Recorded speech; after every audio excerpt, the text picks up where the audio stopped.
Warahmatullahi wabarakatuh. Saya Syukur Ageng Hidayah dari kelas R2V kelompok 7. Assalamualaikum warahmatullahi wabarakatuh. Nama saya Safari Rizky Pratama dari kelas R2V kelompok 7. Assalamualaikum warahmatullahi wabarakatuh. Perkenalkan, nama saya Anissa Putri Gita Cayani dari kelas R2. Assalamualaikum warahmatullahi wabarakatuh. Perkenalkan, nama saya Nurul Sari dari kelas R2V. Assalamualaikum warahmatullahi wabarakatuh. Perkenalkan, nama saya Muhammad Farhan Andi Patisan dari kelas R2V kelompok 7. Assalamualaikum warahmatullahi wabarakatuh. Perkenalkan, nama saya Firdausya Bernawi dari kelas R2V kelompok 7. Kami ingin mempresentasikan tentang Materi tentang Undang-Undang ITE. Selamat menyaksikan.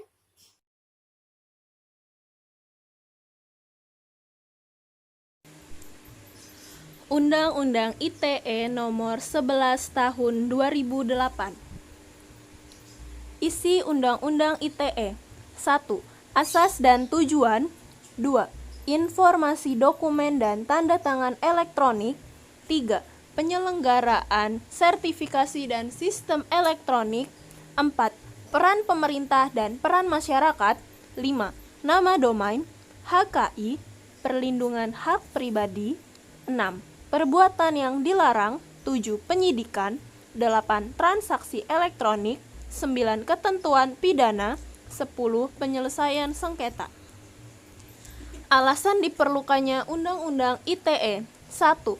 Pembangunan nasional, yaitu proses berkelanjutan terhadap dinamika di masyarakat.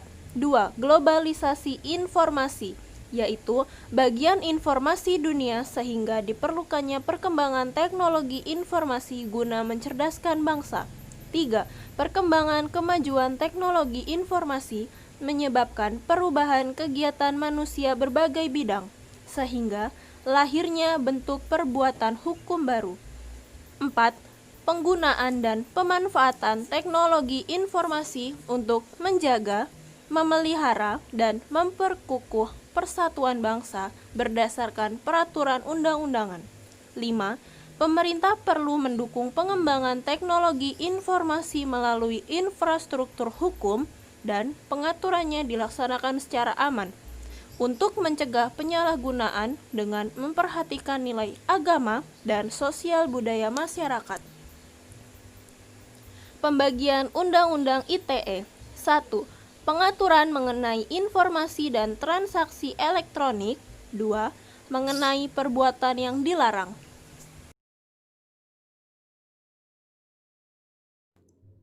Jangkauan Undang-Undang ITE. 1. Berlaku untuk setiap orang yang melakukan perbuatan hukum.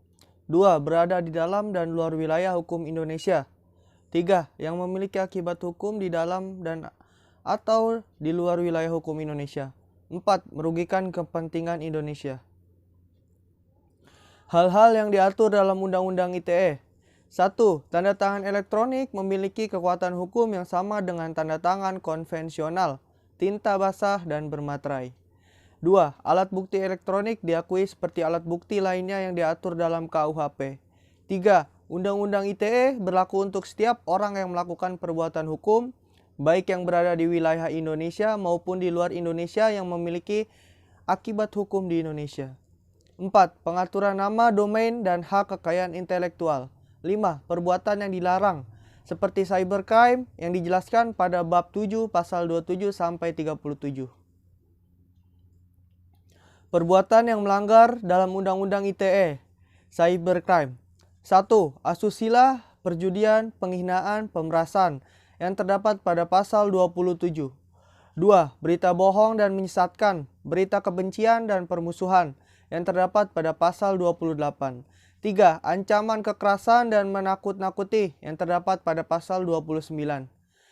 Akses ilegal dan akses komputer pihak lain tanpa izin dan cracking yang terdapat pada pasal 30. 5.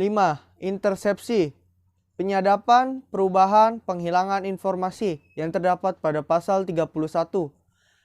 Yang terakhir yang keenam, gangguan terhadap data, pemindahan, perusakan, dan membuka informasi rahasia yang terdapat pada pasal 32.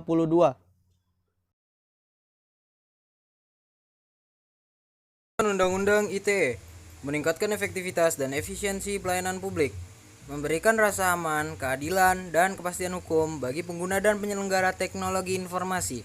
3. Mencerdaskan kehidupan bangsa sebagai bagian dari masyarakat informasi dunia. Keempat, ialah mengembangkan perdagangan dan perekonomian nasional dalam rangka meningkatkan kesejahteraan masyarakat. Tanda tangan elektronik. Tanda tangan elektronik memiliki kekuatan hukum sah selama memenuhi persyaratan berikut. Yang pertama ialah data pembuatan tanda tangan elektronik terkait hanya kepada penanda tangan. Yang kedua, data pembuatan tanda tangan elektronik pada saat proses penandatanganan elektronik hanya berada dalam kuasa penanda tangan. Yang ketiga ialah segala perubahan terhadap tanda tangan elektronik yang terjadi setelah waktu penandatanganan dapat diketahui. Yang keempat, segala perubahan terhadap informasi elektronik yang terkait dengan tanda tangan elektronik tersebut setelah waktu penandatanganan dapat diketahui. Yang kelima, yaitu terdapat cara tertentu yang dipakai untuk mengidentifikasi siapa penanda tangannya. Yang keenam, terdapat cara tertentu untuk menunjukkan bahwa penanda tangan telah memberikan persetujuan terhadap informasi elektronik yang terkait. Yang ketujuh, setiap orang yang terlibat dalam tanda tangan elektronik berkewajiban memberikan pengamanan atas tanda tangan elektronik yang digunakannya. Pengamanan tanda tangan elektronik. Yang pertama ialah sistem tidak dapat diakses oleh orang lain yang tidak berhak. Yang kedua, penanda tangan harus menerapkan prinsip kehati-hatian untuk menghindari penggunaan secara tidak sah terhadap data terkait pembuat tanda tangan elektronik. Yang ketiga ialah penanda tangan harus tanpa menunda-nunda, menggunakan cara yang dianjurkan oleh penyelenggara tanda tangan elektronik ataupun cara lain yang layak dan sepatutnya harus segera memberitahukan kepada seseorang oleh penanda tangan yang dianggap mempercayai tanda tangan elektronik atau kepada pihak pendukung layanan tanda tangan elektronik jika A. Penanda tangan mengetahui bahwa data pembuatan tanda tangan elektronik telah dibobol, atau B. Keadaan yang diketahui oleh penanda tangan dapat menimbulkan risiko yang berarti kemungkinan akibat bobolnya data pembuatan tanda tangan elektronik. Materi berikutnya ada nama domain, hak kekayaan intelektual, dan perlindungan hak pribadi. Setiap penyelenggara negara, orang, badan usaha, atau masyarakat berhak memiliki nama domain berdasarkan prinsip pendaftar pertama seperti 1. Pemilikan dan penggunaan nama domain harus didasarkan pada itikat baik, tidak melanggar prinsip persaingan usaha secara sehat, dan tidak melanggar hak orang lain. 2. Setiap penyelenggara negara, orang, badan usaha, atau masyarakat yang dirugikan karena penggunaan nama domain secara tanpa hak oleh orang lain berhak mengajukan gugatan pembatalan nama domain. 3. Dalam hal terjadi perselisihan pengelolaan nama domain oleh masyarakat, pemerintah berhak mengambil alih sementara pengelolaan nama domain yang diperselisihkan. 4. Pengelola nama domain yang berada di luar wilayah Indonesia dan nama domain yang diregistrasinya diakui keberadaannya sepanjang tidak bertentangan dengan peraturan perundang-undangan kecuali yang ditentukan oleh perundang-undangan. Penggunaan setiap informasi melalui media elektronik yang menyangkut data pribadi seseorang harus dilakukan atas persetujuan orang yang bersangkutan.